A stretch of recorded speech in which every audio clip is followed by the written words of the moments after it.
现在它已经接好了，在这个长灯里面我们所谓的原子灯长灯 ，OK，我就把它的线接入去，然后设定它变成无线开关然后就可以用这种语音还是手机 APP 来遥控OK，我现在已经接好线，然后我就把它关好，然后我再示范给大家看一下。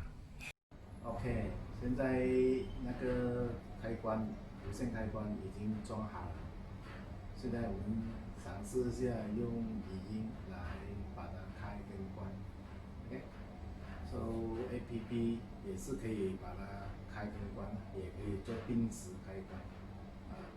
现在我们用这个语音把它开跟关。电话精灵，主人，你说。打开厨房3E灯。马上打开开关。天猫精灵，我在，你说。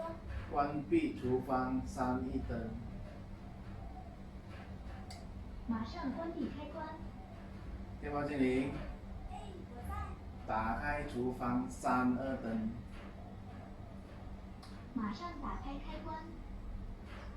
天猫精灵，我在，你说。关闭厨房3、2灯。马上关闭开关。OK，就是如此